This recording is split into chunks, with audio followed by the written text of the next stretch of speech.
Selamat sejahtera kepada Dr. Christina Jong. Saya Ek Yong E dari ambulan PISMP Jun 2020 dari sejarah SJKC 1 akan membentangkan pembentangan refleksi pertengahan praktikum.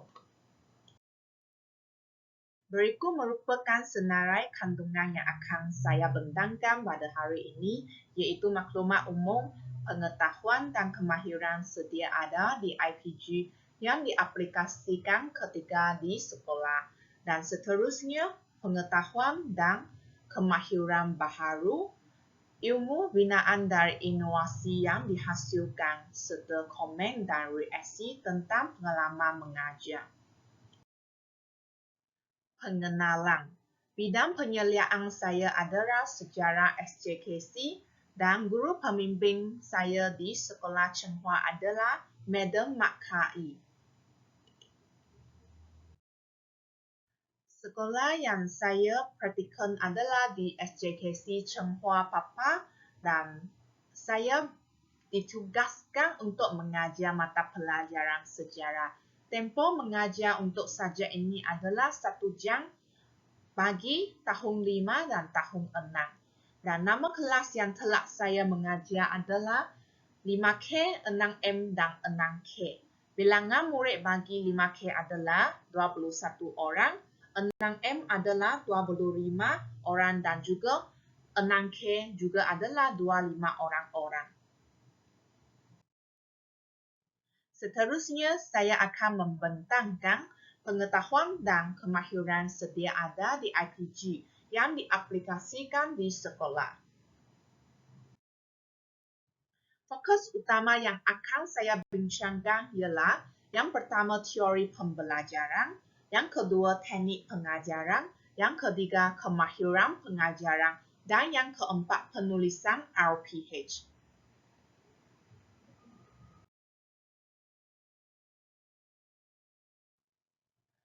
Teori pembelajaran yang telah saya aplikasikan semasa PDP dalam kelas adalah teori pelaziman operan Skinner 1904 hingga 1990. Menurut Skinner, gerak balas boleh diulangi atau tidak diulangi jika diberikan peneguhan sebaik-baik sahaja gerak balas itu ditunjukkan. Peneguhan positif dan negatif telah diaplikasikan dalam aktiviti pengajaran dan pembelajaran di dalam bilik darjah. Bagi peneguhan positif, murid akan mengemukakan hasil projek, iaitu pengenalan dan sumbangan Perdana Menteri di Malaysia secara berkumpulan dengan baik.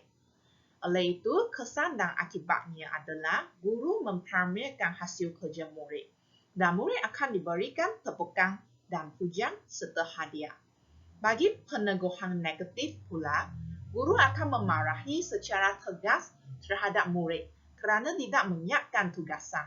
Kesan dan akibatnya adalah murid akan berusaha untuk melaksanakan tugasan agar guru tidak memarahinya. Tindakan murid yang menyiapkan tugasan menghapuskan rangsangan yang tidak diingini oleh murid.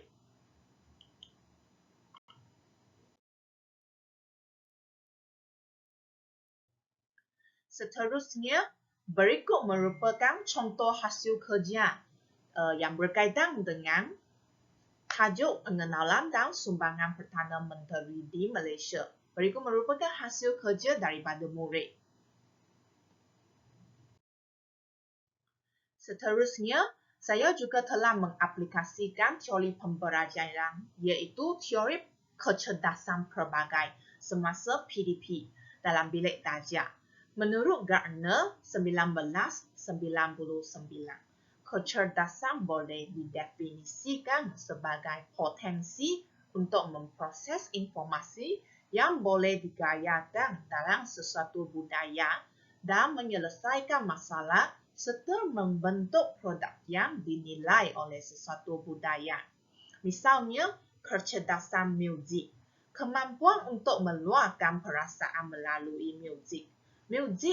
Murid menggunakan elemen muzik untuk menghafal lirik yang berkaitan dengan pembelajaran. Contohnya, murid diminta menyanyikan lagu Jalur Gemilang semasa guru mengajar unit bendera Malaysia. Berikut merupakan gambar yang menunjukkan guru telah menayangkan video lagu Jalur Gemilang semasa mengajar topik berikut dan murid telah diminta untuk menyanyi bersama-sama. Baiklah, seterusnya saya akan membentangkan teknik pengajaran. Dalam teknik pengajaran ini, saya telah menggunakan strategi berpusatkan guru, berpusatkan murid dan juga berasaskan tugasan atau aktiviti. Bagi berpusatkan murid, penerangan pembelajaran berkaitan fakta dan bimbingan telah diberikan oleh guru. Bagi berpusatkan murid, murid bebas bergerak melakukan tugas yang diberikan mengikut kreativiti. Dan seterusnya ialah berasaskan tugasan dan atau aktiviti. Dengan ini, murid terlibat dalam aktiviti atau tugasan untuk mengaplikasikan apa yang dipelajari. Seterusnya, saya juga menggunakan pendekatan kaedah penerangan, kaedah penceritaan dan juga kaedah penyoalan. Begitu juga telah menggunakan teknik belajar sambil bermain, sesi soal jawab, penyelesaian masalah dan juga pembelajaran kooperatif iaitu teamwork. Seterusnya, saya akan membentangkan kemahiran pengajaran. Kemahiran pengajaran yang telah diaplikasikan termasuk kemahiran set induksi, kemahiran penggunaan bahan bantu mengajar dan juga kemahiran menyoal. Berikut merupakan contoh aktiviti yang telah guru jalankan semasa sesi set induksi. Misalnya video, gambar, komik digital dan juga gambar, GIF dan juga kad peranan watak.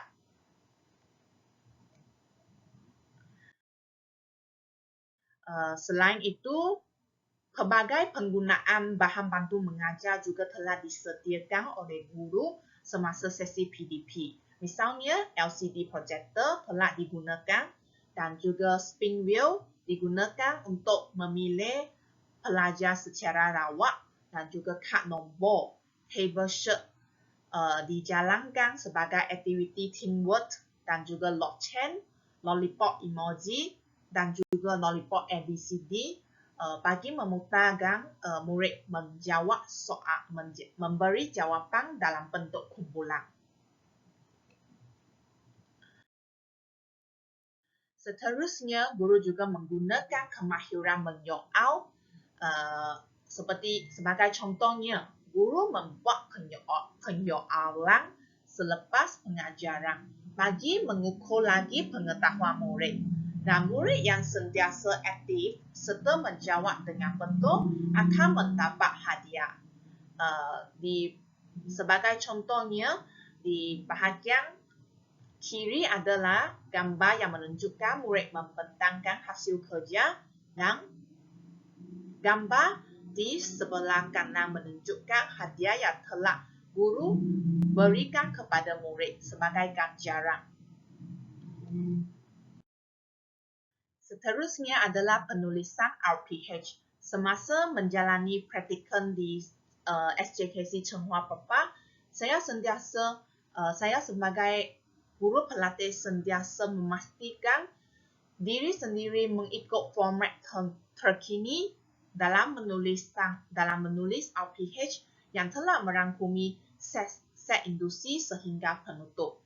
Dan penyemat RPH di sekolah telah membantu dalam merancang RPH mengikut format yang terkini. Seterusnya adalah pengetahuan dan juga kemahiran baharu. Pengetahuan baharu yang telah saya dapati selama sesi praktikum ini adalah yang pertama membuat refleksi pengajaran. Dengan ini, saya telah mengetahui kekurangan dan juga kelebihan serta penambahbaikan setiap kali selepas tamat PDP di dalam bilik darjah. Seterusnya, saya juga telah belajar teknik kawalan kelas untuk mewujudkan kelas yang lebih kondusif. Begitu juga saya telah menguasai pengetahuan baharu iaitu pentafsiran bilik darjah PBD. Dengan ini, saya dapat menilai tahap penguasaan murid berdasarkan kemahiran yang diajar. Dan satu lagi adalah pengurusan program sekolah. Saya telah mempelajari cara menguruskan program seperti hari kecemerlangan murid. Berikut merupakan bukti yang telah saya sediakan untuk membuktikan pengetahuan baru yang telah saya kuasai seperti refleksi pengajaran, borang PBD, pengurusan program dan juga kawalan kelas. Seterusnya saya akan membentangkan ilmu binaan dan inovasi. Baiklah, salah satu isu inovasi adalah kelemahan murid dalam menguasai fakta dalam sejarah. Kenyataan masalahnya adalah murid kurang berminat fakta panjang dalam buku teks. Dan seterusnya, tahap kemahiran membaca fakta panjang murid agak lemah. Dan murid sentiasa mengantuk ketika membuat aktiviti membaca. Langkah atau tindakan yang telah guru jalankan bagi mengatasi masalah tersebut adalah mengubah suai aktiviti seperti membuat peta item, susun suai gambar, menampal stiker dalam bentuk komik. Tindakan sebegini dapat membantu murid mengingat fakta berdasarkan maklumat dengan ringkas dan padat. Kesannya, murid menjadi lebih aktif dan bersemangat semasa mengikuti PDP. Dengan ini, murid juga dapat meningkatkan kemahiran penyelesaian masalah, kemahiran sosial ketika aktiviti berkumpulan dan juga kemahiran penguasaan fakta. Berikut merupakan contoh bahan inovasi yang telah saya usahakan semasa menjalani sesi praktikal di sekolah Cheng Hua Bapa. Misalnya, kad peranan waktu, tablecloth, dan juga susun atau kad gambar. Saya berusaha untuk menggunakan bahan yang boleh kita semula untuk dijadikan sebagai bahan inovasi saya. Seterusnya adalah komen dan reaksi tentang pengalaman mengajar. Seterusnya, komen dan reaksi daripada saya sepanjang praktikal di Cheng Hua Bapa ini adalah ilmu dan bimbingan daripada warga SJKC Cheng Hua sangat membantu saya sebagai seorang guru permulaan. Hal ini kerana seluruh warga Cheng Hua Bapa sekolah Cheng Hua ini memang memberi kerjasama yang penuh kepada guru pelatih. Mereka sentiasa sudi untuk memberi bantuan kepada kita.